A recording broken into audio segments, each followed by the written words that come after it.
اللہم صلی علی سیدنا و مولانا محمد معدن الجود والکرم وعلی آلہ وصحبہ وبارک وسلم۔ عزیز دوستو، قرآن مجید نے نبی پاک علیہ السلام کے اخلاق عالیہ کی تعریف کی اور ارشاد فرمایا کہ وَإِنَّكَ لَعَلَىٰ خُلُقٍ عَظِيمٍ۔ اے محبوب علیہ السلام، ہم نے آپ کو خلق عظیم کا مالک بنایا۔ نبی پاک صلی اللہ علیہ وسلم نے جو اخلاق ہمیں عطا فرمائے ہیں نا، وہ کوئی عام سادے سے یا ایسے رویے نہیں ہیں جو کوئی بھی مصلح کسی کو بتا لے، بلکہ کائنات میں جو سب سے اچھی عادات اور سب سے اچھے اخلاق تھے وہ رسول کریم علیہ السلام نے ہمیں عطا فرمائے۔ اور حضور علیہ السلام نے فرمایا، میں اخلاق حسنہ کی تکمیل کرنے آیا ہوں۔ یعنی ساری دنیا جمع ہو کے بھی دوبارہ اتنے اچھے اخلاق کی طرف توجہ دلانے کا دعویٰ نہیں کر سکتی جو اخلاق مدینے والے محبوب نے ہمیں عطا فرمائے۔ یہ حد ہے، اس سے مزید آگے کوئی بڑھ سکتا؟ وَإِنَّكَ لَعَلَىٰ خُلُقٍ عَظِيمٍ۔ اور جناب عائشہ صدیقہ رضی اللہ تعالیٰ عنہ اس کی تفسیر میں فرمایا کرتی تھی، کان خلقہ القرآن، کہ وہ سارے اخلاق جن کو قرآن بیان کرتا ہے نا، وہ سارے حضور نے کر کے دکھائے، وہ سرکار نے ہمیں کر کے دکھائے۔ ہمارے ہاں لوگ یہ سمجھتے ہیں کہ صرف میٹھا بولنے کا نام اخلاق ہے، حالانکہ اخلاق اعلیٰ حضرت نے خلق کا ترجمہ خو کیا ہے، یعنی عادت۔ اچھے اخلاق بنیادی طور پہ اچھی عادات کو کہتے ہیں۔ لوگ سمجھتے ہیں کہ صرف شاید میٹھا بولنے کا نام، یہ بھی اخلاق کا ایک حصہ ہے، لیکن ایک حصہ ہے۔ میٹھا بولنا کل اخلاق نہیں۔ میٹھا تو آپ کو پتہ ہے لوگ اپنے مطلب کے لیے بھی بولتے ہیں، میٹھا تو لوگ مطلب کے لیے بھی بولتے ہیں۔ جہاز کا جو عملہ ہوتا ہے ان کی بڑی بڑی تگڑی تنخواہیں ہوتی ہیں، بڑی بڑی، تو ان میں سے جو آدمی 2 لاکھ روپیہ مہینہ لیتا ہے اسے پتہ ہوتا ہے کہ یہ بندہ 15,000 کی ٹکٹ لے کے بیٹھا ہوا ہے، لیکن وہ جتنی مرضی تلخی کرے ان کی ٹریننگ ہوتی ہے کہ تم نے تلخ نہیں بولنا، یہ ٹریننگ ہوتی ہے۔ بلکہ چلیں اس سے زیادہ کھول کے بات عرض کرتا ہوں، آپ یہ اپنے شہر میں کسی کپڑے والی دکان پہ چلے جائیں تو سیل مین سے کہیں کہ ایک سوٹ دکھائیں تو وہ آپ کو دکھائے گا، نہیں یہ نہیں مجھے پسند تو وہ دوسرا تھان کھول لے گا، یہ بھی نہیں پسند تو وہ سارے کھول کے لے آئے گا۔ آپ آنے لگیں گے تو کہے گا انکل ذرا ٹھہریے، میں نے کچھ پیچھے بھی رکھے ہوئے، وہ بھی کھول کے لائے گا۔ پھر بھی آپ نے کہہ دیا کہ نہیں تیرے پاس وہ ہے ہی نہیں یار، تو نے میرا وقت ضائع کیا، تو پھر بھی بد اخلاقی نہیں کرتا وہ، بلکہ آپ سے کہتا ہے اگلے ہفتے آئیے گا، نیا مال بھی آنا ہے۔ لیکن جب آپ نیچے اترے سیڑھیوں سے تو اس نے پیچھے سے کہا کہ ایک جوڑا اس نے لینا ہوتا ہے اور نخرہ دیکھو کتنا ہے، تو آپ کا کیا مطلب ہے؟ یہ بندہ اخلاق والا ہے؟ یہ اخلاق، اس نے تو غیبت کی، اس نے ظلم کیا اپنی جان پر۔ لوگ سمجھتے ہیں کہ فقط میٹھا بولو، یعنی آپ میٹھے بولتے جائیں باقی جو مرضی کرتے جائیں۔ اخلاق صرف میٹھا بولنے کا نام نہیں، اخلاق میٹھا بولنے کو نہیں کہتے، اخلاق تو سچ بولنے کو کہتے ہیں۔ سچ بولنا اور اس سچائی میں پھر مٹھاس پیدا کرنا، پھر اس کا نام حسن اخلاق ہے۔ سچ بولنے کا نام اخلاق ہے، خودداری کا نام اخلاق ہے، عزت نفس کا نام اخلاق ہے۔ عزیز دوستو، دیانتداری کا نام اخلاق ہے۔ نبی کریم صلی اللہ علیہ وسلم نے نا ہمیں بلند اخلاق سکھائے، بلند اخلاق۔ آج جن چیزوں کی بہت زیادہ ضرورت ہے ان میں سے ایک چیز ہے خودداری، عزت نفس۔ یہ دولت بے بہا ہے۔ حضرت حکیم بن حزام رضی اللہ تعالیٰ عنہ فرماتے ہیں کہ ہم کچھ لوگ نبی پاک صلی اللہ علیہ وسلم کی بارگاہ میں حاضر ہوئے تھے، حضرت عبد الرحمن ابن عوف بھی ان میں شامل تھے۔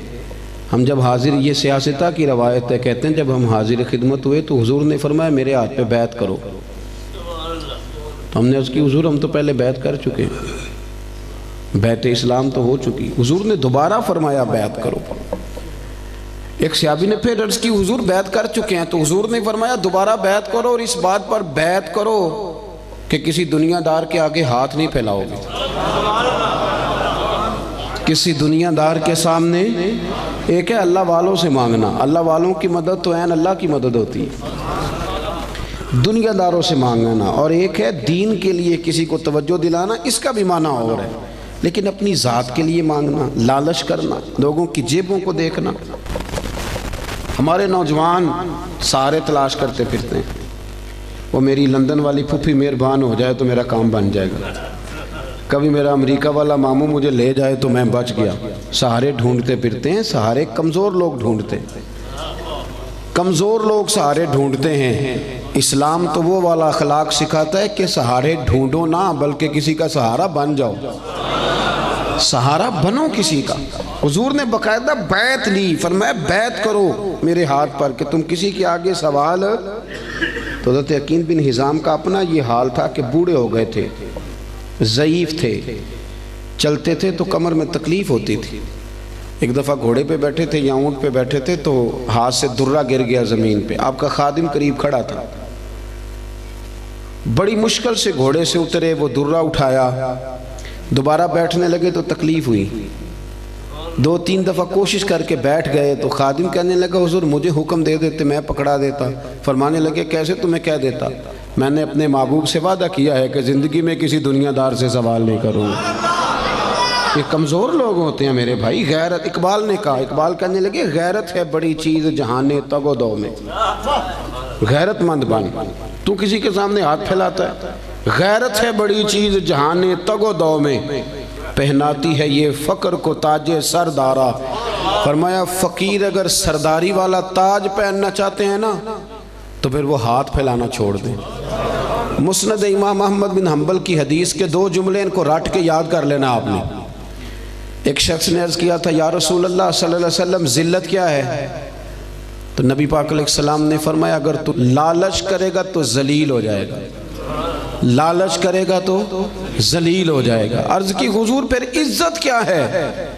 تو محبوب فرمانے لگے جو رب نے تجھے دیا ہے نا اس پہ راضی ہو جا، اللہ تجھے عزت عطا کر دے گا۔ خوددار بنے۔ قرآن پاک نے نا تعریف کی ہے اصحاب صفہ کی، قرآن کہتا ہے لا یسألون الناس الحافا، وہ کسی سے لپٹ لپٹ کر سوال نہیں کرتے، پیٹوں پہ پتھر باندھے ہوئے، کئی دنوں سے روٹی نہیں کھائی، پر کسی سے لپٹ لپٹ کر سوال۔ وہ خودداری والے لوگ، عزت نفس والے، وہ ہاتھ نہیں پھیلاتے، وہ ان کا یہ رویہ نہیں ہے کہ کوئی آئے گا تو مجھے دے جائے گا۔ خواجہ حسن بصری رحمۃ اللہ علیہ کے پاس ایک نوجوان آیا تو آگے کہنے لگا حضرت جی مجھے سمجھ لگ گئی آج کے بعد میں نے کام کوئی نہیں کرنا، اب میں گھر بیٹھوں گا اللہ روزی دے گا۔ آپ فرمانے لگے جی وہ کیا سمجھ لگ گئی ہے؟ کہنے لگا میں نے آج عجیب بات دیکھی ہے، میں جنگل میں گیا ہوا تھا، ایک شیر آیا ہے، اس نے ایک بکرے کا شکار کیا، کچھ اس نے کھایا ہے، پھر اس نے باقی کا اپنے پنجوں میں پکڑا ہے، پہاڑی کے اوپر چڑھ گیا، وہاں ایک نابینا لومڑی بیٹھی تھی، باقی کا اس نے اسے کھلایا ہے۔ تو مجھے مسئلے کی سمجھ آ گئی ہے کہ جو اللہ لومڑی کے لیے بندوبست کر سکتا ہے میرے لیے بھی کرے گا، لہذا اب کام نہیں کرنا۔ تو خواجہ حسن بصری فرمانے لگے سبحان اللہ کیا تیری سوچ ہے، تو نے 2 کردار دیکھے، ایک لومڑی دیکھی ایک شیر دیکھا، او خدا کے بندے تو نے لومڑی بننے کا فیصلہ کیا، شیر بننے کا کیوں نہیں کیا؟ تو شیر بننا، شکار مار، کھا بھی اور کھلا بھی، کھا بھی اور کھلا بھی۔ پڑھے نا ابن ماجہ شریف، ایک صحابی حاضر خدمت ہوئے، عرض کی حضور کچھ دیجئے۔ یہ نوجوان میری بات پہ خاص توجہ کریں۔ اب وہ اقبال کہا کرتے تھے لہو مجھ کو رلاتی ہے جوانوں کی تن آسانی، کہتے یہ آرام پسند ہے، کہتے کرنا کچھ نہ پڑے، کچھ شارٹ کٹ رستہ ملے۔ بلکہ ہمارے بچے تو اب خواب دیکھتے ہیں کہ سویرے میں اٹھوں تو میرے نا بستر کے نیچے ایک توڑا پیسوں کا پڑا ہوا ہو، یا میری موٹر سائیکل سے بٹ ٹکرائے کچھ ہے، میں اٹھاؤں تو نیچے ہیرے ہیرے ہوں۔ یہ خواب ہے، تو خواب خواب ہی ہوتے ہیں، ان کو تعبیر کرنے کے لیے محنت کرنی پڑتی، محنت کریں، جد و جہد کریں، خواب نہیں دیکھیں۔ ہمارے ہاں مزاج ہی نہیں، توجہ ہی نہیں۔ ابن ماجہ کی حدیث، ایک شخص نے آ کے عرض کیا تھا یا رسول اللہ کچھ دیجئے، اور کہاں سے اس نے مانگا؟ اس بارگاہ سے کہ جہاں سے